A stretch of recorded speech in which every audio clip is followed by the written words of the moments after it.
እውነተኛ አምላክ ከፍጡራኖች ለየት ከሚያደርገው አምላክነቱ ከተገለጸባቸው መንገዶች መካከል አንዱና ዋነኛው ሁሉን ነገር አስቀድሞ የማወቅ ችሎታው ነው ብለን እናምናለን። አምላካችን አላህ አልዓሊም ሁሉን አዋቂ እንደሆነ ሁላ የሱም ፍጡራኖች ዓሊም አዋቂ በመባል በዚህ ስያሜ ሊጠሩ ይችላሉ። ነገር ግን የጌታችን ዕውቀት ከፍጡራኖች ዕውቀት ቢያንስ በአራት ወይም በአምስት መንገዶች ይለያያል ብለን እናምናለን። በፍጥረት ምዕራፍ 18 ከቁጥር 20 እስከ 21 ቀጥሎም እግዚአብሔር እንዲህ አለ ይላል። ምን አለ? ሰዶምና ጎሞራ የሰሩትን በደል ሰምቻለሁ አለ። ኃጢያታቸውም እጅግ ከባድ ነው። ስለነሱ የሰማሁት ነገር ሁሉ እውነት መሆኑን ለማረጋገጥ ወደ ስፍራው እወርዳለሁ ይላል። ተመልከቱ እዚህ ጋር ሰዶምና ጎሞራ ሶዶማውያን በሉጥ አለይሂ ሰላም ዘመን የነበሩት ሆሞሴክሹዋል ተመሳሳይ የሆነ የጾታ ግንኙነት ያደርጉ እንደነበረ ሰምቻለሁ አለ። ከማን ነው የሰማው? ኃጢያታቸው እጅግ ከባድ ነው። ኋላ ላይ ግን ምን አለ? የሰማሁት ነገር እውነት መሆኑን ለማረጋገጥ ወደ እነሱ ወርዳለሁ። ምን መሆኑን? እውነት መሆኑን። አንድ ቃዒዳ አለ። ነጮች ምን ይላሉ? saying is believing ማየት ማመን ነው። አረቦች ደግሞ ليس الخبر كالمعاينه የምትሰማው ነገር ሄደ እንደምታየው አይደለም ማለት ሄጄ ላረጋግጥ። ይሄ ትርጉም ግን የሚሰራው በእኔና በእናንተ ነው ወይስ በፈጣሪያችን ላይ ነው? በማን ላይ ነው? በእኔና በእናንተ ላይ እኮ ነው። እኛ የሰማነው ነገር እውነት ይሁን ውሸት ምናጣራበት መንገድ የለም። ካለንበት ቦታ ሆነን ድርጊቱን መከታተል አንችልም። ስለዚህ ወደ ስፍራው ሄጄ ልይ ይባላል። የሰማያትና የምድር ጌታ የሆነው አምላክ በመጽሐፍ ቅዱስ ውስጥ ሶዶምና ጎሞራ የሰሩት ነገር እውነት መሆኑን ለማረጋገጥ ወደ ስፍራው እወርዳለሁ። ምን ማለት ነው? አምላካችን በአላህ ዕውቀት ውስጥ ግን ምንም አይነት ተገይር የለም፣ መቀያየር የለም። ዓለማትን ከመፍጠሩ በፊት አልዓሊም ሁሉን አዋቂ የነበረው አላህ ዛሬም አዋቂ ነው። በዚህ ዕውቀቱ ላይ የጨመረ ወይ የቀነሰ ነገር የለም። ፍጡራኖችን ከፈጠረ በኋላ ምንም የጨመረው ወይም የቀነሰው ነገር የለም ብለን እናምናለን ነው። إذا كنت في الدنيا عن الخير عاجزا فما أنت في يوم القيامة صانع. እናውቀዋለን ወይ? ቁርአን ስለ አላህ ማንነት የሚሰጠው ትምህርት፣ ስለ አላህ ባህሪ የሚሰጠው ገለጻ መጽሐፍ ቅዱስ ስለ እግዚአብሔር ማንነት ከሚሰጠው ትምህርትና ከሚሰጠው ገለጻ ጋር አንድ አይነትና የተስማሙ ከሆኑ በርግጥም አንድ ናቸው። ስያሜው ነው የተለያየው እንላለን። ቁርአን ስለ አላህ የሚያስተምረው ትምህርት መጽሐፍ ቅዱስ ስለ እግዚአብሔር ከሚናገረው ጋር ግን አንድ አይነትና የተስማማ ካልሆነ እንዴት ነው አንድ ነው ማለት የሚቻለው? ይሄን ስላችሁ ግን ሁለት የተለያየ አምላክ አለ ማለት አይደለም። አላህ ሌላ የሙስሊሞች ፈጣሪ፣ እግዚአብሔር ሌላ የክርስቲያኖች ፈጣሪ ማለት አይደለም። ፈጣሪ አንድ ነው፣ ሁሉን ያዘጋጀ አንድ አምላክ ነው። ግን ሁለቱ መጽሐፍቶች ስለዚህ አምላክ የሚሰጡት ባህሪና ገለጻ ተለያይቶ መገኘቱ ለኛ የሚሰጠን ትርጉም ምንድነው? ከሁለቱ መጽሐፍቶች አንደኛው ትክክለኛውን አምላክ ባህሪውን ሲያስረዳ፣ ሌላው ግን በተሳሳተ መንገድ ይገልጻል የሚል ነው። ይሄን ነጥብ ለማወቅ ኢንሻአላህ አላህ ፍቃዱ ከሆነ ለዛሬ ከቁጥር 1 እስከ 10 የሚሆኑ ነጥቦችን እናነሳና እውነተኛው አምላክ ማን ነው የሚለውን ነገር በባህሪ መልክ ኢንሻአላህ ሰፋ አድርገን እንመለከተዋለን ማለት ነው። ከዛ ውስጥ የምንመለከተው የመጀመሪያው ነጥብ ስለ ዕውቀቱ ይሆናል ማለት ነው። እውነተኛው አምላክ ከፍጡራኖች ለየት ከሚያደርገው አምላክነቱ ከተገለጸባቸው መንገዶች መካከል አንዱና ዋነኛው ሁሉን ነገር አስቀድሞ የማወቅ ችሎታው ነው ብለን እናምናለን። አምላካችን አላህ አልዓሊም ሁሉን አዋቂ እንደሆነ ሁላ የሱም ፍጡራኖች ዓሊም አዋቂ በመባል በዚህ ስያሜ ሊጠሩ ይችላሉ። ነገር ግን የጌታችን ዕውቀት ከፍጡራኖች ዕውቀት ቢያንስ በአራት ወይም በአምስት መንገዶች ይለያያል ብለን እናምናለን። ይሄ የመጀመሪያው ነጥባችን ነው። እስኪ በስንት መንገዶች ይለያያል የሚለውን እንደ ምሳሌ እንመልከት ቢባል፣ አንደኛ የጌታችን ዕውቀት በጊዜና በቦታ የተገደበ ዕውቀት አይደለም፣ ሁሉን ነገር ያካበበ ዕውቀት ነው እንላለን። የሰው ልጆች ዕውቀት ግን በጊዜና በቦታ ምንድነው? የተገደበ ዕውቀት ነው። ይሄ አንደኛው መለያ ነው። ሌላው ሁለተኛ ደግሞ የሰው ልጆች ዕውቀት አስሉ ምንድነው ቢባል ጀህል ነው፣ መሃይምነት ነው። ከዓለማወቅ በኋላ ወደ ማወቅነት ሰው እንደተሸጋገረ እናምናለን። ለዚህ ነው አላህ علم الانسان ما لم يعلم የማያውቅ የነበረውን ሰው ባሳወቀውና ባስተማረው ጌታ ስም አንብብ ብሎ ሲናገር የሰው ልጅ አስሉ ጅህልና መሆኑን ይናገራል። ሌላም ስፍራ ላይ ወአኽረጀኩም ፊ ቡጡኒ ኡመሃቲኩም ላ ተዕለሙነ ሸይአ ከእናቶቻችሁ ሆዶችስ ምንም ነገር የማታውቁ ሆናችሁ አወጣችሁ ይላል። ጌታችን አምላካችን አላህ ግን ለም يسبقه جهل መሐይምነት አልቀደመውም። አዘለን ወአበደን ጥንትም ዘላለምም አዋቂ የሆነ ጌታ ነው። ይሄ ሁለተኛ የሱ ዕውቀት መለያው ነው። ሶስተኛ የሰው ልጆች ዕውቀት ከጊዜ በኋላ ተገዩር መቀያየር ይከሰትበታል። ትላንት ታውቀው የነበረውን ነገር ዛሬ ትረሳዋለህ። ትላንት ያላወቀውን ነገር ዛሬ እንዳዲስ ዕውቀት ታገኛለህ። በአንድ ጎን ያለው ዕውቀት ምን ይሆናል? እየዳበረ ሲሄድ በሌላ ጎን ዕውቀት እየተረሳ ይሄዳል። መጨረሻ ላይ ደግሞ አርዘል ዑሙር ወራዳ እድሜ ላይ ስትሄድ ምንም ወደ አለማወቅ ትመለሳለህ። በአምላካችን በአላህ ዕውቀት ውስጥ ግን ምንም አይነት ተገዩር የለም፣ መቀያየር የለም። ዓለማትን ከመፍጠሩ በፊት አልዓሊም ሁሉን አዋቂ የነበረው አላህ ዛሬም አዋቂ ነው። በዚህ ዕውቀቱ ላይ የጨመረ ወይ የቀነሰ ነገር የለም። ፍጡራኖችን ከፈጠረ በኋላ ምንም የጨመረው ወይም የቀነሰው ነገር የለም ብለን እናምናለን ነው። ይሄ ሶስተኛው መለያ ባህሪያችን ነው። አራተኛ ለሰው ልጆች ዕውቀት እንደ ምክንያትነት የሚጠቀሰው ሰው ራሱ ሳይሆን ከሰው ውጭ ያለ ሌላ አካል ነው ብለን እናምናለን። አንደኛው ተፈጥሮ ነው። ተፈጥሮን በማየት ትምህርት እናገኛለን። ወንዝ አካባቢ ላይ ትሄድና ደግሞ ልክ እንደ ሙከራ አንድ ትልቅና ትንሽ ድንጋይ ይዘህ እኩል ስትጥላቸው ማን ነው ወንዝ ላይ ቀድሞ የሚወድቀው? ሙከራ ካደረክ በኋላ የሆነ ግንዛቤ ታገኛለህ። ወይንም ደግሞ ከጎና አስተማሪ ካለ ትምህርት ቤት ገብተህ ካስተማሪ ዕውቀትን ትቀስማለህ። ላንተ አዋቂነት ላንተ ዕውቀት እንደ ምክንያት የሚጠቀሰው ማን ነው? ሌላ አካል ነው። አንተ በራስህ አይደለህም።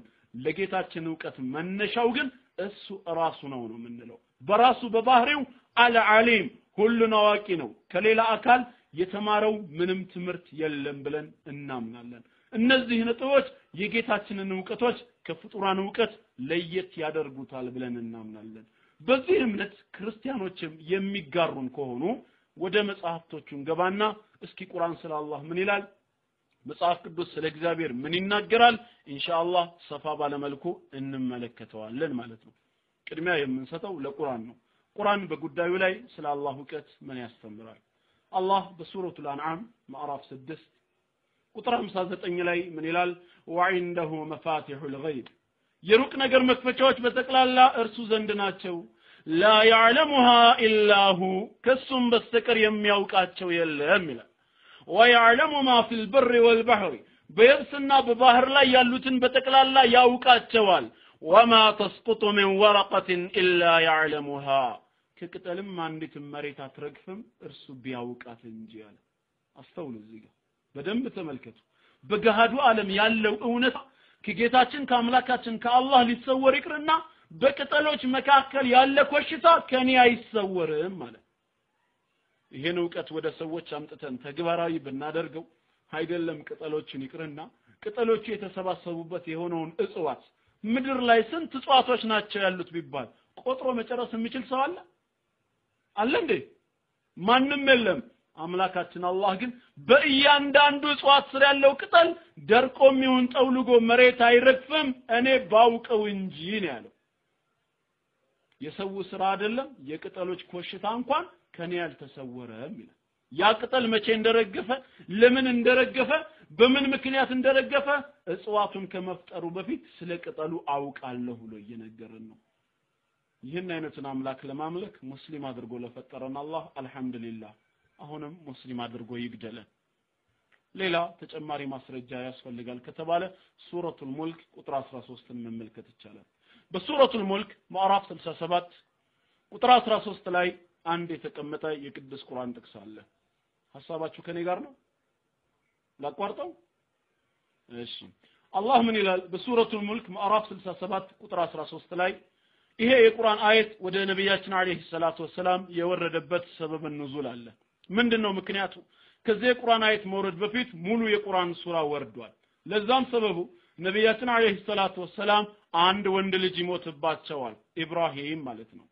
ሲሞትባቸው ከመካ ሙሽሪኮች ከቀንደኛ ጠላቶቻቸው መካከል አንዱ ወደ መሰል ቢጤዎቹ ዘንድ ሄድና እንኳን ደስ ያላችሁ አንድ የምስራች ልንገራችሁ የመሐመድ ወንድ ልጁ ሞቶበታል ስለዚህ ካሁን በኋላ ዘሩ ተቋርጧልና እሱም አብሮ በቅርብ ጊዜ ይሞታል ዳዕዋው ከሱ ጋር አብሮ ይቀበራል ምክንያቱም ዘሩ ተቆርጧልና አላቸው ጌታችን አምላካችን አላህ ከሰባት ሰማይ በመሆን ሱረቱል ከውሰርን አወረደው ኢና አዕጠይናከል ከውሰር እኛ ላንተ ከውሰርን በጀነት ውስጥ የሚገኝ መጠጥ ወይንም ሚነል ከስራ በጣም ብዙ በጎ ነገሮችን ሰጠነ فصل لربك وانهار ስለዚህ ለዚህ ጌታ ስገድ በስሙም እረድ ኢነ ሻኒአከ هو الابتر ዘሩ የተቆረጠ ማለት ግን አንተን የሚጠላህ ብቻ ነው አለ አይ እሱ ነው ዘሩ የተቆረጠ ያንተ ዘር ይቀጥላል ተስፋ አለው አለ ሙሽሪኮች ደነገጡ ወራችንን ለሙሐመድ ማን ነገረው አለ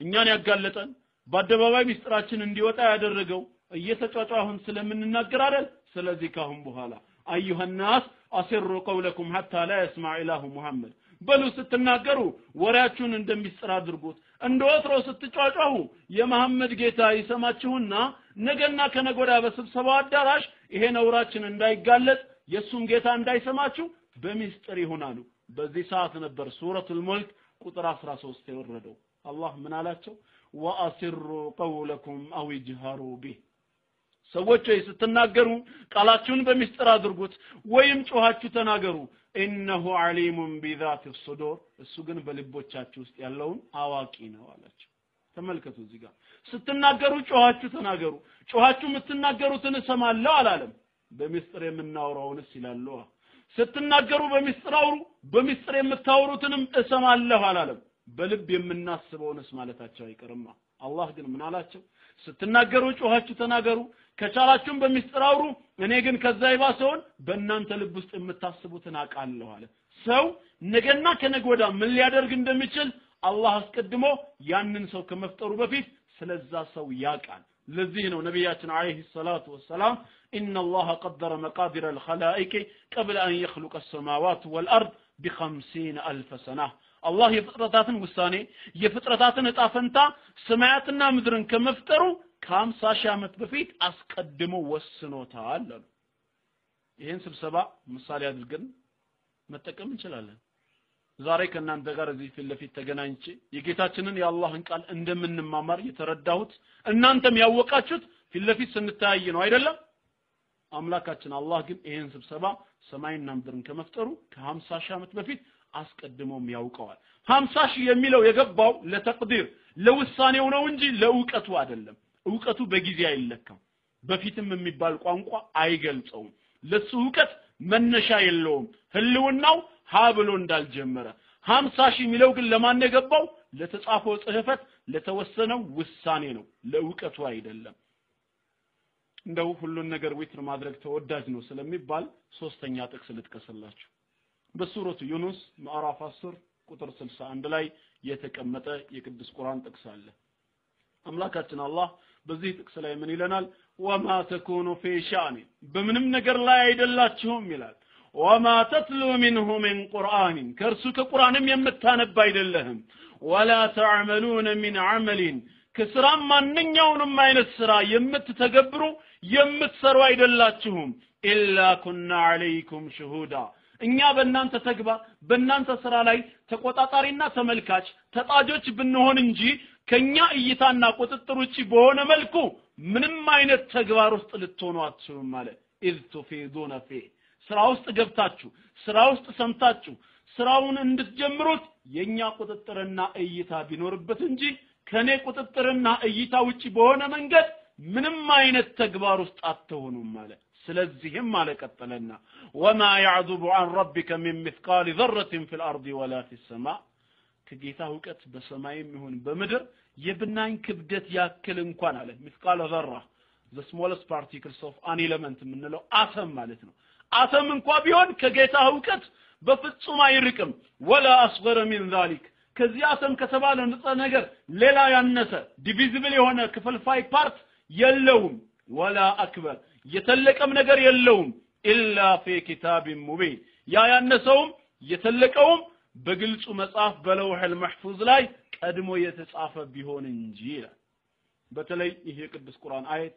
የአምላካችንን የአላህን ሁሉን አዋቂነት ከማስተማሩም አልፎ አዲስ ሳይንሳዊ ግኝትንም አቅፏል ነው አፊፍ አብዱል ፈታህ አጠባራ ረሂመሁላህ እንደሚገልጹት ከሆነ ምንድነው ይሄ ሳይንሳዊ ግኝት وما يعذب عن ربك من مثقال ذرة في الأرض ولا في السماء ከጌታ እውቀት በሰማይም ሆነ በምድር የብናኝ ክብደት አተም እንኳን ቢሆን ሊርቅ አይችልም ማለትና ولا أصغر من ذلك ከዚህ አተም ያነሰ ሌላ ክፍልፋይ የለም ولا أكبر የተለቀም የለም ያ ያነሰውም የተለቀውም إلا في كتاب مبين ቀድሞውኑ በግልጽ መጽሐፍ ላይ የተጻፈ ቢሆን እንጂ ብሎ ሲናገር እግረ መንገዱን አተም ዲቪዚብል የሚከፋፈል መሆኑን ገልጾልናል ነው ያነሰ ክፍል እንዳለው ነግሮናል ታዲያ ምንድነው ሳይንሳዊ ግኝቱ ሲባል በ1805 ጆን ዳልተን አተምን ዲስከቨሪ ሲያደርገው አተም is not divisible ነበር ያለው የመጨረሻው ንጥረ ነገር ስለሆነ ወደ ሌላ ትናንሽ ክፍልፋዮች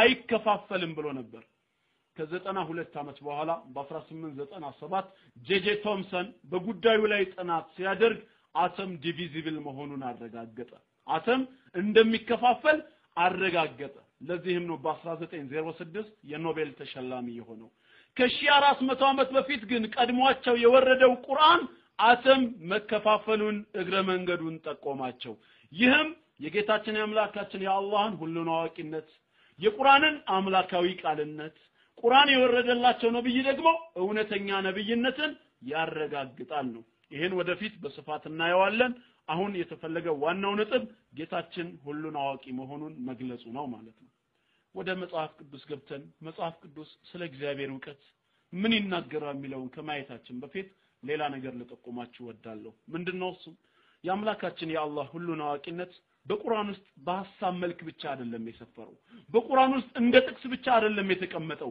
በእኛ ህይወት ውስጥ ደግሞ በተግባርም ተረጋግጧል ነው የምንለው ሁሉን አዋቂነቱ ስራዎቹ በተቀላላ አዋቂነቱን በተግባር አሳይተዋል እንዴት የምትሉ ከሆነ ሼህ አብዱል መጂድ አልዘንዳኒ ሐፊዘሁላህ ወረዓህ አልኢማን በሚለው ኪታባቸው ላይ ሁለቱን የአላህ ስሞችን አስመልክተው ትንተና ሰጥተውናል አልዓሊም እና አልኸቢር ሁሉን አዋቂና ምስጢርን ገላጭ በሚለው ስያሜው ላይ ተንተርሰው ምሳሌ ሰጥተዋል ያን ነው መጠቅስላችሁ ምን ይላሉ አልዓሊም በሚለው ላይ إذا تأملت في أجنة الحيوانات ህይወት ያላቸውን ጽንሶች አፈጣጠራቸውን ብትመለከት سترى أن العيون تخلق في أرحام الأمهات አይኖች ተጠቅላላ በእናቶቻችን ማህፀን ውስጥ ሲፈጠር ታያለህ አሉ ያ ስፍራ ብሎ ማለት حيث ظلام الشديد ብርቱ ጨለማ የነገሰበት ስፍራ ነው مع أن العيون لا ترى إلا في الضوء አይን በባህሪዋ ብርሃን ያለበት ስፍራ እንጂ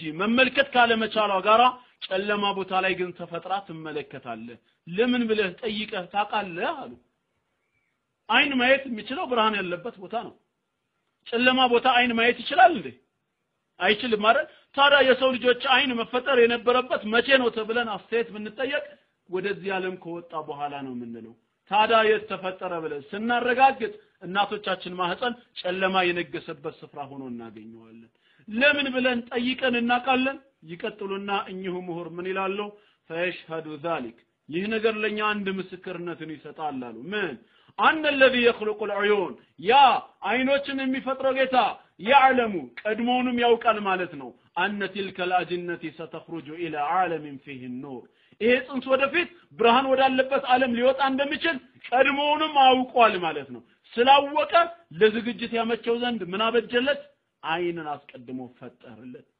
وهكذا يشهد خلق الأجنحة للطيور داخل البيض በዛው መልኩ ያዋፍ ክንፍ አፈጣጠር እንቁላል ውስጥ መሆኑ ለኛ ትልቅ ምስክርነት ነው አዋፎች ምድር ላይ አይጓዙ አየር ላይ ነው የሚበሩት አየር ላይ ለመብረር ክንፍ ያስፈልጋቸዋል እንዴት ይሰራላቸው ተብለን አስተያየት ቢሰጠን ኖሮ እንቁላሉን ሰብረው ከወጡ በኋላ እንላለንኛ ግን የት ነው ክንፋቸው የተፈጠረው ገና እንቁላል ውስጥ ለምን ቢባል ان الخالق يعلم ያዋፍ ፈጣሪ የሆነው ጌታ ቀድሞውንም አውቋላ انها ستطير في الهواء ወደፊት አየር ላይ እንደምትበር ቀድሞውንም አውቋል ስላወቀ فخلق لها الاجنحه قبل ولادتها እንቁላሉን ሰብራ ከመውጣቷ በፊት ክንፍን አዘጋጀላት ተመልከቱ የጌታችን ሁሉን አዋቂነት አልኸቢር ምስጢርን ገላጭ በሚለው ስያሜው ላይ ደግሞ ምን ይላሉ ተአመል ኢላ ወጅሂክ እስኪ ወደ ራስናና ፊትህን አስተንትነው አሉ በደንብ አይተኸዋል ከናንተ ውስጥ ፊቱን ማየት ይችላል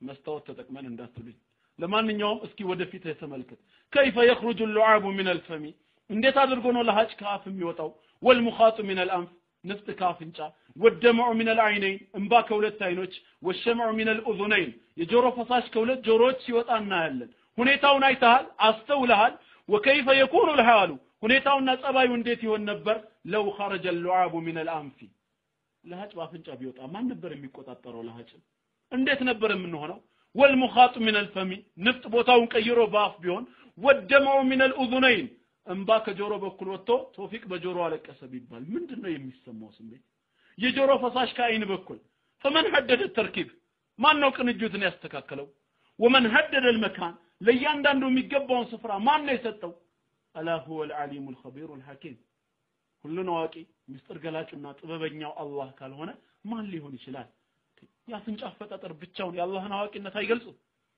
አንደኛ የተሰራበት ማቴሪያል በጣም ድንቅ ነገር ነው አፍንጫችንን ስናየው ከግማሽ በላዩ ምንድነው አጥንት ነው አይደለም ከግማሽ በታቹ ምንድነው ስስጋ ነው እንደላይኛው የታችኛውን ፓርት አጥንት ቢሆን ኖሮ ማን ነበር መናፈጥ የሚችለው እንዴት አድርገን እንናፈጣለን ወይ ደግሞ እንደታችኛው የላይኛውን ፓርት አጥንት መሆኑ ቀርቶ ስስ ቢሆን ኖሮ ፊት ለፊት የሚመጣ አደጋ አይንን የመከላከል ብቃቱ ምን ያህል ይሆን ነበር ይሄ አስደናቂ ተአምር ነው ያ ብቻ ሳይሆን አቅጣጫውና ቂብላው ራሱ አጃኢብ ነው አይን አፍንጫችን ወደዚህ ማዘንበሉን ትቶ ፊት ለፊት የተተከለ ቢሆን ኖሮ የሚመጡ አደጋዎች እንዴት ያስቃዩን ነበር ወይ ፊት ለፊት ትቶ ወደ ላይ ቢሆን ኖሮ ከላይ በረዶ ሲመጣ ምን ትሆኑ ነበር በአፍንጫ ውስጥ እየገባ ሰው እንዴት ይሰቃይ ነበር አፈጣጠሩ ራሱ አምላካችን አላህ እንዳለው لقد خلقنا الانسان في احسن تقويم ባማረቁ መና ላይ በርግጥ ፈጠር ነው ማለቱ የሱን አዋቂነት ያሳያል ነው አሁንም ወደ መጽሐፍ ቅዱስ እንገባ በዚህ ዕውቀቱ ላይ የተነሳ የቅድመ ውሳኔ ጥያቄ ስላለ ያንን መመለስ ያስፈልጋል አላህ ሁሉን አዋቂ ነው ካላችሁ ታዲያ የሰው ነፃ ምርጫ ምንድነው ይላሉ ወደ ገርጂ አካባቢ ከይሖዋ ምስክሮች ጋር እየተዋየሁኝ ነበር ይሄን ቀዳውል ቀድር ወይም ቅድመ ውሳኔን አስመልክቶ ነበር ጥያቄ የተነሳው ሁሉ ነገር አስቀድሞ የታወቀና ከ50 ሺህ ዓመት በፊት ቀድሞ የተጻፈ ከሆነ ታዲያ ምንድነው ልፋታችን አሉ የሰው ልጅ ነፃ ምርጫ አለው መባሉ ትርጉሙ ምንድነው አሉ ምናልባት ቀዳውል ቀድር ጽንሰ ሐሳቡን በተመለከተ ሰፋ ባለ ሁኔታ ወደፊት በሌላ ትምህርት ሊዘጋጅ ይችላል ይሆናል አሁን ግን ሐሳቡን ብቻ ነው መገልጽላችሁ እና ይህንን ሐሳብ ሲያነሱልኝ ያምላካችን ያአላህ ሁሉን ነገር አስቀድሞ የማወቅ ችሎታ ሁሉን ነገር አስቀድሞ መጻፉ የሰው ነፃ ምርጫ በፍጹም ሊጋጭ አይችልም አልኳቸው እንዴት የምትሉ ከሆነ ቁርአን ወይ መጽሐፍ ቅዱስ ተክሳችሁ ቀዳውል ቀድር የለም አላላችሁኝም እንደዛ ብትሉኝ እኔም ጠቅሼ አለ ነበር እምላችሁ አሁን ቀዳውል ቀድርን ለመቃወም ምንድነው የተጠቀማችሁት ሎጂክ ነው አይደለ መልሱም ሎጂክ መሆን ስላለበት በሎጂክ ጥያቄ ልጠይቃቸው አልኳቸው እሺ አሉ ፋርማሲ ስትገቡ መድኃኒት ትገዛላችሁ አልኳቸው መድኃኒት ግን ገዝታችሁ ወዲያው ስትመለከቱት ኤክስፓየር ዴቱ 2011 በ2011 ነው ይላል አሁን ያላችሁት 2008 ላይ ነው እናንተንም መጠይቃችሁ አልኩኝ የዚህ መድኃኒት ቀማሚዎች ይሄ መድኃኒት ከ3 አመት በኋላ በ2011 ይበላሻል ብለው ሲጽፉ የሚያመላክተው ለኛ መድኃኒቱን ሲሰሩት ከ3 አመት በኋላ እንዳያገለግል አድርገው መስራታቸውን ነው ወይስ የመድኃኒቱን አገልግሎት ጥናት ሲያደርጉበት ከ3 አመት በላይ ማገልገል እንደማይችል ቀድመው ስለተረዱ ነው የቱን ነው የምትመልሱት እናንተ የመጀመሪያው ሁለተኛው አው እነሱም የመለሱልኝ ሁለተኛው ነው ይሄ መድኃኒት ከ3 አመት በኋላ ሊያገለግል እንደማይችል ቀድመው ስለተረዱ ሰውም እንዲጠነቀቅ በ2011 ይበላሻል አሉ ታዲያ አልኳቸው የዚህ መድኃኒት ቀማሚዎች በ2011 ይበላሻል ብለው ሲጽፉ ጊዜው ሲደርስ በመድኃኒቱ መበላሸት ላይ ያ የተጻፈው ነገር የሚያስገድደው ግዳጅ አለ አልኳቸው ጽሁፉ መድኃኒቱ ላይ ተጭኖት መድኃኒቱን እንዲበላሽ ተጽዕኖ ያደርግበታል አልኳቸው እንዴት ያደርግበታል አሉኝ ታዲያ ምንድነው ትርጉሙ መጻፉ አልኳቸው ትርጉሙማ አሉ አንደኛ እንጠነቀቃለን ጊዜው ያለፈበት መድኃኒት ከመጠቀም እንቆጠባለን ሁለተኛስ የነዚህ ሰዎች የማወቅ ችሎታን አጉልቶ ለኛ ያሳያል አሉ ወከይፈ ቢረብ العالمين ታዲያ የዓለማቱ ጌታ አላህ አህመድና ከበደን እዚህ ምድር ላይ ሲፈጥራቸው በሚኖሩበት 70 አመት ውስጥ የተሰጣቸው ነፃ ምርጫ ተጠቅመው ኢማ ሻኪረን ወኢማ ከፉራ ማን አመስጋኝ ሆኖ ሐቅን እንደሚከተል ማን ከሃዲ ሆኖ ወደ ጀሃነም መንገድ እንደሚሄድ ቀድሞ አያውቅም ወይ ካወቀ እከሌ ጀነት ነው እከሌ ጀሃነም ነው ብሎ ቢጽፍ የሱ መጽሐፍ እከሌና እከሌን ጀሃነምና ጀነት እንዲጓዙ አስገደዳቸው ማለት ነው እንዴ? አይደለም። የሱን አስቀድመው የማወቅ ችሎታ ገለጸ የሚለው ለምን አንረዳም አልኳቸው። ሁለተኛ ምሳሌ ልስጣችሁ። የክፍል ኃላፊያቸው አልኩኝ። ያው ፋይናል ኤግዛም በአብዛኛው ጥር ወር አካባቢ ወይ ደግሞ በሁለተኛ ሴሚስተር ሰኔ ላይ ነው አይደል የሚሰጠው አጠቃላይ ፈተና። የመጀመሪያውን ሴሚስተር እንወሰደውና ህዳር ወር አካባቢ የክፍል ኃላፊያቸው ምን ያደርጋል? ከሚያስተምራቸው ተማሪዎች መካከል የተወሰኑትን ጀማል፣ መሐመድ፣ አህመድ፣ ቶፊቅ፣ ያሲን እነዚህ ፈተናውን በጥሩ ውጤት ያልፉታል ብሎ ማርክ ይሞላል። ከዛስ ሸምሰዲን፣ ኑሩዲን፣ ጀማልዲን እናንተ ደግሞ ፈተናውን በዚህ ውጤት ትወድቁታላችሁ ይልና ሳይነግራችሁ ማልክ ይሞላል። ህዳር ወር ላይ ነው አስተውሉ። ከሁለት ወር በኋላ ጥር ወር ላይ ፈተና ይደርሳል። ምን ይላል? ይሄ ክፍል ኃላፊ ይገባና ለነሸምሰዲን ለነጀማልዲንም በዚህ ጋር ላሉት ጀማል፣ ያሲን፣ ቶፊቅም ከ3 ቀን በኋላ ትልቅ ፈተና አለ፣ በደንብ በርቱ፣ ተዘጋጁ። ያጠናና ይበረታ ያልፋል፣ ያላጠና ያልበረታ ይወድቃል፣ ምርጫው በእጃችሁ ነው ብሎ ይነግራቸዋል። ግን ምን አርጎ ጨርሶታል? እሱ አስቀድሞ ወስኖታል እኮ ማን እንደሚያልፍ ማን እንደሚወድቅ። ከ3 ቀን በኋላ ወረቀት ይሰጣቸዋል፣ ይፈተናሉ። ውጤቱ ይፋ ሲሆን እንደተባለው ይወድቃሉ የተባሉት ወደቁ፣ ያልፋሉ የተባሉት አለፉ። እነዛ የወደቁ ሰዎች ወሬ ሰሙ። ምን ለካ ከሁለት ወር በፊት ህዳር ወር ላይ ገና አስቀድሞ ትወድቃላችሁ ብሎ ጽፎ እንደነበር። እቺን አጋጣሚ ሲያገኙ ዳይሬክተሩ ቢሮ ገቡና ክስ አቀረቡ። ምንድነው የክሱ ጭብጥ? ቲቸር አስቀድሞ ከሁለት ወር በፊት ትወድቃላችሁ ብሎ ባይጽፍ ኖሮ አንወድቅም ነበር እኛም አሉ። ወዝራቸው ተቀባይነት አለው የለውም? ለምንድነው የሌለው እንዴ? እሱ ባይጽፍባቸው ኖሮ ለምን እንዴት ይወድቁ ነበር? አዎ ወዝራቸው ተቀባይነት የሌለው ምንድነው? እናንተ የወደቃችሁት ይባላሉ በስንፍናችሁ ነው፣ ባለማጥናታችሁ። ቲቸር ገና ሳይሞክራችሁ ሳይፈትናችሁ አስቀድሞ ትወድቃላችሁ ብሎ ህዳር ወር ላይ ለምን ጻፈ? ከመስከረም እስከ ህዳር ወር እንኳን ባሰለፋችሁት ጊዜ ክላስ አክቲቪቲያችሁ የክፍልስ ተሳትፏችሁ አውቋል። ማን ጎበዝ ተማሪ ነው ማን ሰነፍ ተማሪ ነው የሚለው ለይቶ ማወቅ ቻለ። ለዚህ እኮ ነው መጨረሻ ፈተና ላይ 2 ወይ 3 ተማሪዎች ለብቻቸው ይገለሉና እዛ ጥግ ጋር ሄደው እንዲፈተኑ ይደረጋል። ነው አይደለም? ቫይረስ ስላለባቸው ነው እንዴ? ለሌላው እንዳያስተላልፉ ነው አይደለም? ጎበዝ ተማሪ ናቸው ያልፋሉ ይታወቃል። ሰነፍ ተማሪ ግን በእነሱ ተንጠልጥሎ እንዳያልፍ ተፈልጎ ነው አይደለም እንዴ? እኛም እኮ እንጠያየቃለን። ዘንድሮ ኮርስ ሴክሽን አንደኛ ማን ይወጣል? ቶፊቅ ነው ምንም ጥርጥር የለኝም ትላለህ እኮ። ሐሊት ጠላዓት الغيب የሩቅ ምስጢር አውቀህ ነው እንዴ? ተሞክሯለህ ማለት ነው። ሰው የሆነን መነሻ አይቶ ፍጻሜን መናገር ከቻለ የዓለማት ጌታ የሆነው አላህ ደግሞ ሰውን ከመፍጠሩ በፊት ስለሚፈጥራቸው ሰዎች አስቀድሞ አያውቅም ወይ ነው የኛ ጥያቄ። ያውቃል ከተባለ ምንድነው ታራ ችግሩ? አስቀድሞ ቢጽፍ ቢወስን። ሶስተኛ ምሳሌ ልስጣችሁ። ሁሉ ነገር ዊትር ካልሆነ አይገባንም መሰለኝ። ወንድማችሁ ታመመና ሆስፒታል ተወስዳላችሁ። ምናልባት ህመሙ ሲጠና እንደዚህ አይነት ህመም የት ነው የሚሆነው? ወደ ጥቁር አንበሳ ነው። ጥቁር አንበሳ ደግሞ ታውቃላችሁ እዛ ያሉ ዶክተሮችን ያየውና ይሄ በሽተኛ ከ3 ቀን በላይ በህይወት ስለማይኖር ሄዶ ወደ ቤት መልሰው ይልሃል። አንተም የዶክተሩን ቃል ትቀበልና ተስፋ ቆርጠ ቤት ታስቀምጠዋለህ። እንደተባለው በሶስተኛው ቀን ይሞታል። ፍርድ ቤት ሄደ ዶክተሩ ስለተናገረ ነው ወንድሜ የሞተው ብለህ ትከሰዋለህ? ዶክተሩ ትከሰዋለህ? አትከሰው። ለምን? ዶክተሩ ስለተናገረ እኮ ነው ወንድሜ የሞተው ብለህስ? አይ ወንድሜ የሞተው በበሽታው ምክንያት አላህ አጀሉን ጽፎበት ነበር ሞተ በዚህ ጊዜ። ዶክተሩ ግን አላህ የሰጠውን የህክምና ብቃትና የበሽታውን ሁኔታ አጠና። አላህ የሰጠውን ዕውቀት ተጠቅሞ ግምቱን ተናገረ። ሐቂቃ ዒልም ቢኖረው ኖሮ ስፔሲፊክ የሆነውን ዴቱና ሰዓቱን ይናገራል። ያም ብቻ አይደለም እንዳይሞት የሚያደርገው ነበር። በጣም ደግሞ የሚገርመው ሌላውን ባከመበት በሽታ ዶክተሩ ራሱ ሲሞት እናያለን ብዙ ጊዜ። ሐቂቃው ዒልም አላህ ዘንድ ነው። ቢሆንም ተሞክሮን ነው የሚናገረው። አንተ ዶክተሩን ከመክሰስ ይልቅ ሌላ ጊዜ ሌላ ወንድም ቢታመም ይሄኛው ዶክተር ጋር ነው እንደውም የምትወስደው። ጎበዝ ነው ሰበብያ ሆኖ ሊያድንልኝ ይችላል ነው የምትለው አይደል? አላህ እስከ ዶክተሩ በላይ ሊያውቅ አይችልም? ይችላል አይችልም? ይችላል። ስለዚህ ምንድነው የሱ ዕውቀት በሰው ልጆች ነፃ ምርጫ ውስጥ ተጽዕኖ የሚያሳድረው? እና ወደ ነጥባችን ስንመለስ የአምላካችን የአላህ ዕውቀት ይህንን ይመስላል። ዛሬ ግን የአክፍሮት ኃይላቶች በየስፍራው እየገቡ እናንተ ያላችሁበት መንገድ ሊያድናችሁ አይችሉም። የያዛችሁትን ቁርአን ተውትና እኛ የምንከተለውን የህይወት መንገድ ተከተሉና ከኛ ጋር ጀነት ግቡ እያሉ ጥሪ እያቀረቡልን ነው። መቼም አንድ ሰው ግብዣ ቀርቦለት ያ የቀረበለት ግብዣ እስከዛሬ ድረስ ከተጋበዛቸው ሁሉ የተለየ ከሆነ እንቢ የሚል ሰው ያለም አይመስለኝም። እኛ ስለ አላህ ማንነት ቁርአናችን እንደዚህ አስተምሮን ቁርአን ስለ አላህ ማንነት ያስተማረን ትምህርት ለህይወታችን ጠቃሚ ሆኖ ካልተገኘ ምን ያደርግልናል ኢስላም? ሐቂቃማ ስናየው ህይወት ነው የምንፈልገው ከቤተሰባችን ስለወረስ ነው አይደለም። እነሱ ዘንድ ያለው እምነት ከቁርአን ተሽሎ ከተገኘ ምንድነው ትርጉሙ? እኛም ልንቀበል ዝግጁ ነን። ግን ዋናው ነገር እያንዳንዱ ነገር በምን ይሆናል? በማስረጃ ይሆናል አይደል? እስኪ መጽሐፍ ቅዱሳችሁ ከቁርአን በተሻለ ሁኔታ ስለ እግዚአብሔር ዕውቀት ምን ያስተምረናል ንገሩን ነው በቃ።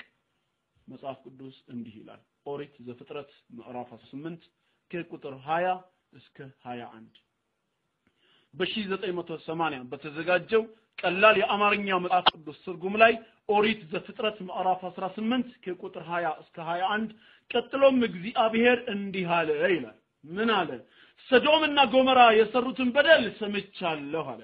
ኃጢያታቸውም እጅግ ከባድ ነው። ስለነሱ የሰማሁት ነገር ሁሉ እውነት መሆኑን ለማረጋገጥ ወደ ስፍራው እወርዳለሁ ይላል። ተመልከቱ እዚህ ጋር ሰዶምና ጎሞራ ሶዶማውያን በሉጥ አለይሂ ሰላም ዘመን የነበሩት ሆሞሴክሹዋል ተመሳሳይ የሆነ የጾታ ግንኙነት ያደርጉ እንደነበረ ሰምቻለሁ አለ። ከማን ነው የሰማው? ኃጢያታቸው እጅግ ከባድ ነው። ኋላ ላይ ግን ምን አለ? የሰማሁት ነገር እውነት መሆኑን ለማረጋገጥ ወደ እነሱ ወርዳለሁ። ምን መሆኑን? እውነት መሆኑን። አንድ ቃዒዳ አለ። ነጮች ምን ይላሉ? saying is believing ማየት ማመን ነው። አረቦች ደግሞ ليس الخبر كالمعاينه የምትሰማው ነገር ሄደ እንደምታየው አይደለም ማለት ሄጄ ላረጋግጥ። ይሄ ትርጉም ግን የሚሰራው በእኔና በእናንተ ነው ወይስ በፈጣሪያችን ላይ ነው? በማን ላይ ነው? በእኔና በእናንተ ላይ እኮ ነው።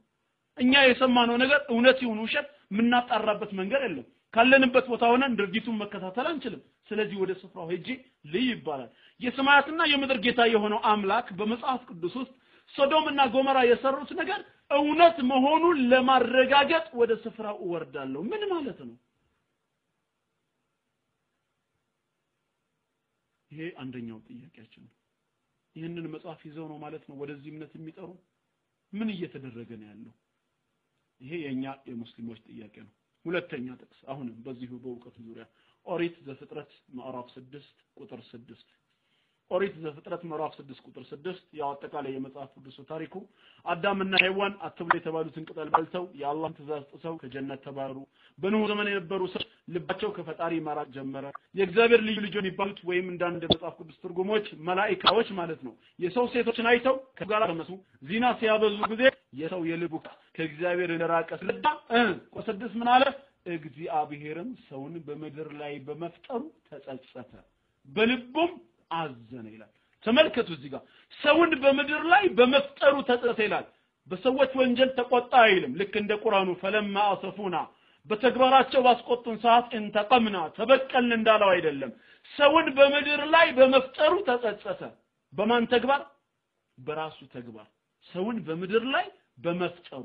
ስለዚህም አለ እንደውም ቀጥሎ ከሰው እስከ እንስሳ እስከ አራዊት እስከ ሰማይ አዋፍ ድረስ ያሉትን አጠፋለሁ እነሱን በመፍጠሬ ተጸጽቻለሁ አለ። የፈጠራቸው ፍጥሮች እንደዚህ ክፉ እንደሚሆኑ ከሱ ትእዛዝ እንደሚወጡ ቀድሞ አላወቀም ነበር እንዴ? ምን ማለት ነው? እርግጥ የይሖዋ ምስክሮች ይሄን እምነት ይቀበሉታል። በ1998 እንደ አውሮፓውያኖች አቆጣጠር ሚያዝያ 15 ላይ የወደፊት እጣችን አስቀድሞ ተጽፏልን በሚለው የመጠበቂያ ግንብ መጽሔት ላይ ወደፊት የሚከሰቱ ክስተቶችን ቀድሞ እንደማያውቃቸው ብዙ የመጽሐፍ ቅዱስ ጥቅሶችን ምሳሌ አድርገው ተናግረዋል። እነሱ አያውቅም የሚል እምነት አላቸው። ግን እኛ መጠየቅ የምንፈልገው አምላክ ከሆነ ሁሉን አዋቂ ከሆነ እንዴት በሰው ተግባር ይጸጸታል? እንዴት እሱ በሰራው ስራ እንዴት ይጸጸታል? የኛ የሙስሊሞች ጥያቄ ነው። የሚገርመው ነገር ግን ዘሁልቁ 23:19 ላይ አንድ ጥሩ ነገር መጽሐፍ ነው። በኦሪት ዘሁልቁ ምዕራፍ 23 ቁጥር 19 ላይ ሐሰትን ይናገር ዘንድ እግዚአብሔር ሰው አይደለም ይጸጸትም ዘንድ የሰው ልጅ አይደለም ይላል። ይጸጸትም ዘንድ ምን አይደለም? ጸጸት የማን ባህሪ ነው? የሰው ልጅ ነው እያለ ነው። ታዲያ እዚህ ጋር መጥቶ ተጸጸተ የሚለው ምንድነው? ማወቅ እንፈልጋለን። ይሄ ነው። ይሄንንም ያው ወትር እናድርገው። ሶስተኛ ጥቅስ ልጨምርላችሁ። ኦሪት ዘጸአት ምዕራፍ 12 ቁጥር 12 ኦሪት ዘጸአት እስራኤላውያኖች ከግብጽ ባርነት ነፃ የወጡበትን ታሪክ ይናገራል የአረብኛው መጽሐፍ ቅዱስ ሲፍሩል ኹሩጅ ይለዋል ምዕራፍ 12 ከቁጥር 12 እስከ 13 እንዴት አድርጎ ግብጻውያኖችን እንዳጠፋና እስራኤላውያኖችን እንዳዳነ የሚናገር ታሪክ ነው መንገዱ ላይ ግን እንዴት እንዳዳነና እንዴት እንዳጠፋ ሲናገር ምን ይላል እኔም በዛች ሌሊት በግብጽ ሀገር አልፋለሁ በግብጽም ሀገር ከሰው እስከ እንስሳ ድረስ በኩርን ሁሉ እገድላለሁ በግብጽም ማማልክት ሁሉ ላይ እፈርድባቸዋለሁ እኔ እግዚአብሔር ነኝና እስራኤላውያኖችን ግን ሊያድናቸው ምን አለ ለነሱ ማለት ነው ደሙን ባላችሁበት ቤቶች ምልክት ይሆንላችኋል እኔም ደሙን ባየው ጊዜ ከናንተ አልፋለሁ አለ ተመልከቱ እዚህ ጋር አንድ እስራኤላዊ መሆኑን ለይቶ ለማሳየት ደጃፉን ምን እንዲቀባ ታዟል የደም ምልክት ይቀባል እኔም በዛች ሌሊት በግብጽ ሀገር አልፋለሁ አለ በግብጽም ሀገር ከሰው እስከ እንስሳስ በኩርን ሁሉ እገድላለሁ አማልክቶቹ ላይ ይፈርዳል ግን እንዴት አድርጎ እናንተ ደጃፎቻችሁን ደሙን ተቀቡታላችሁ ደሙን ባየው ጊዜ እናንተ አልፋለሁ አለ ከዛስ ደጃፎቻቸውን ደም ያልቀቡ ግብጻውያኖች ምን ሊሆኑ በኩርበኮቻቸው ሊገደሉ አምላክ አንድን እስራኤላዊ ከግብጻዊ ለመለየት የደም ምልክት ተጠቀመ ማለት ፍራዊ ነው ምን ማለት ነው ጥቅሱ እኛ ሙስሊሞች ጠይቅ ያለን በዚህ ጉዳይ ላይ አረ እናንተ ራሳችሁ ብትሆኑ አሁን ይሄን ትምህርት እንደጨረሳችሁ ስትወጡ በመንገድ ላይ በአስፋልት ስትጓዙ ቁመቱ ይረዝምና መላሰውነቱ የጠቆረ ሰው ስታዩ ይሄ ልጅ ከጋምቤላ ነው የመጣው ትላላችሁ ወይ ደግሞ አጠር ብሎ ቀላ ያለ አይኑ ወይም ሌላ ነገሩ ገባ ያለ ስታዩ እነዚህ የቻይና ሰዎች ናቸው የጃፓን ናቸው እኮ ያላችሁ ነው አይደለም እንዴ ምንም ምልክት ሳትጠቀሙ ኤምባሲ ሳታነቡ ጽሁፍ የኛ ፈጣሪ የሆነው አላህ አንድን ግብጻዊ ከእስራኤላዊ ለመለየት በሌሊት መጥቶ የደም ምልክት ቀቡ ብሎ ያዛል የደም ምልክት ካልተጠቀመ ማወቅ አይችልም ወይ ምንድነው ትርጉሙ ይሄኛው ጥያቄ ነው ሁለተኛስ ልክ እንደ እስራኤላውያኖች ግብጻውያኖችም ደጃፎቻቸውን ደም ቢቀቡ ኖሮ ማን ነበር የሚጠፋው ሁሉም ደም ቀብተዋል እኔም ደሙን ባየው ጊዜ አልፋለሁ አለ ሁሉም ደም ቀብተዋል ማን ሊጠፋ ነው ቁርአን ግን ስለ በኒ እስራኤል መትረፍና ስለ ግብጻውያኖች መጥፋት የነገረን በደም ምልክት ሳይሆን አስደናቂ በሆነው ችሎታው ነው የሚለን አዎ ይሄም ችሎታው ምንድነው ሙሳ አለይሂ ሰላም በጊዜው የግብጽ ንጉስ ወደ ነበረው ወደ ፊርዓውን ዘንድ ይላካል ፊርዓውን ሲባል ምን ነው ለعنቱላሂ ዐለይሂ አትሉም ተሳስቼ አለይሂ ሰላም ልል ነበር ባንድ እስላማዊ ትምህርት ቤት ጃሊያ እስላማዊ ትምህርት ቤት ውስጥ አንድ እስላማዊ ዳዕዋ ነበር በዛ ዳዕዋ ላይ ወንድም ቃሲም ተነስቶ ሲናገር ምን ይላል በእስላማዊ ትምህርቱ በጣም ሰነፍ የነበረ ልጅ ከትምህርት ግቢው ይባረራል ወላጅ አምጣ በመባል ሄዶም ለወላጁ በትምህርትህ ሰነፍ ነህ ምንም አይገባህም ወላጅ አምጣ ተብያለሁ ሲለው እንዴት አንተን የመሰለ ጎበዝ ልጅ ሰነፍ ብለው ያባረሩብኛል ይልና በንጋታው አባት አስተማሪን ለመከራከር ወደ ቅጥር ግቢው ያመራሉ ትምህርት ቤት ደርሰው ወደ ውስጥ ከገቡ በኋላ አስተማሪው ዘንድ በመድረስ ልጄ ለምንድነው የተባረረው አሉት አባት ልጆት ሰነፍ ነው ትምህርት አይገባውም ደደብ ነው ብሎ ሲነግራቸው በፍጹም ልጄ ጎበዝ ነው እንዴት ሰነፍ ይባላል አሉ አስተማሪውም መከራከር ምን ጥቅም አለው ይሄው በርሶ ፊት ቀላል ጥያቄ ጠይቀዋለሁ የሚመልሰው መልስ ይሰሙና እርሶም ይመሰክራሉ ና ብሎ ይጠራዋል በጣም ቀላል ጥያቄ ልጠይቅሃለሁ ምን እስኪ አላህ በቁርአን ውስጥ ለአብነት ያክል ብሎ ነብይነታቸውን ከተቀሰልን ከ25 ነቢያቶች ውስጥ አንዱን በስም ጥራልኝ አሉት የዛኔ ተማሪው ፊርዓውን አለ አባትየው ካፉ ተቀበሉትና አለይሂ ሰላም አሉ ለካሳቸውም ከሱ የባሱ ነበሩ እና ወደ ፊርዓውን ዘንድ ሙሳ ይላካል ለعنቱላሂ ዐለይሂ ሙሳ አለይሂ ሰላም ተላከና እኔ ከዓለማቱ ጌታ ከአላህ የተላኩ ነኝ በኒ እስራኤሎችን ከኔ ጋር አታሰቃያቸው ልቀቃቸው ሲለው ለመላክህ ምን ማስረጃ አለህ ነው ያለው ማስረጃ የማይልና የያዘውን በትር ወደ መሬት ሲጥለው የሚሽለኮለው ከባብ ሆነ እጁን ብብቱ ውስጥ ከቶ ሲያወጣ ለተመልካች የሚያበራ ነጭ ሆነ የዛኔ ነው ይባላል ፊርዓውን ለعنቱላሂ ዐለይሂ የቂጡ ቋጠሮ የተፈታው ደነገጠ አልቻለም ይሄማ ታላቅ ድግምት ነው እኛም እኮ መሰሉን ድግምት ማምጣት እንችላለን ከፈልህ ካለ በኔና ባንተ መካከል ልናፈርሰው የማንችል የሆነን ታላቅ ቀጠሮ አድርግ በረፋዱ ቀን የማጌጫው ቀን ላይ ሰዎች በሚሰበሰቡበት በዚህ ቀጠሮ ተለያዩ ቀኑ አይደርስ የለ ደረሰ ኢብኑ ከሲር ረሂመሁላህ እንደሚገልጹት ከሆነ ፊርዓውን በአገሪቱ ውስጥ አሉ የሚባሉ ወደ 80 ሺህ የሚጠጉ ደጋሚዎችን ሰብስቦ ይመጣል ሙሳ ግን ብቻውን ነው የመጣው ቢሆንም ዓለማትን ከመፍጠሩ በፊት የነበረው አላህ የዛኔም ከሙሳ ጋር ነበር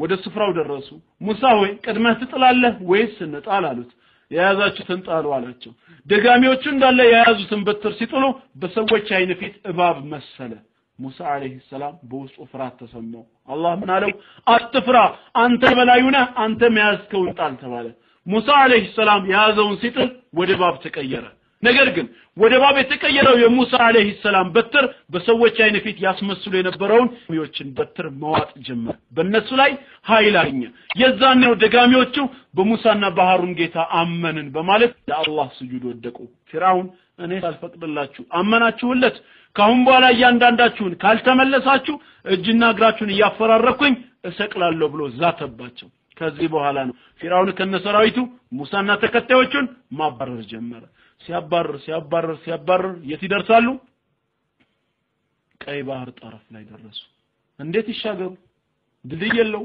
ባህር ነው ወደ ኋላ እንዳይመለሱ ፍራውንና ሰራዊቱ እየመጡ ነው ተጨነቁ ተጠበቡ ኢና ለሙድረኩን በቃ ተከበብን ተያዝን አሉ ከላ ከዚህ ንግግርማ ተቆጠቡ አላቸው አሁንም ጌታዬ ከኔ ጋር ነው እሱ ይመራናል አላቸው ያቺ ተአምረኛ በትር አሁንም በእጁ ነበረች አላህ ምን አለው በያስከው በትር ባህሩን ምታው ተመልከቱ እዚህ ጋር የደም ምልክት ሳይሆን ምን እንደተጠቀመ ሙሳ አለይሂ ሰላም ባህሩን ሲመታው በኒ እስራኤሎች 12 ጎሳ ነበሩና ባህሩ 12 መንገድን አበጀላቸው እያንዳንዱ ጎሳ መንገድ ሆኖ በተዘጋጀለት ነገር እንደ ድልድይ ተጠቀመና ተሻገረ ፍርዓውንና ሰራዊቱም ደረሱ ገቡ ከፊት የገቡት የፍርዓውን ሰራዊቶች ሳይወጡ ከኋላ ያሉት ደግሞ ጠቅልለው ሲገቡ አላህ ባህሩን ወደ ነበረበት ስፍራ መለሰው በእንደዚህ አይነት አስደናቂ ችሎታው ግብጻውያኖችን ፍርዓውንና ሰራዊቱን አጥፍቶ በኒ እስራኤሎችን ሙሳና ተከታዮቹን አዳነ ብለን እናምናለን እንጂ ደም ተጠቀማለን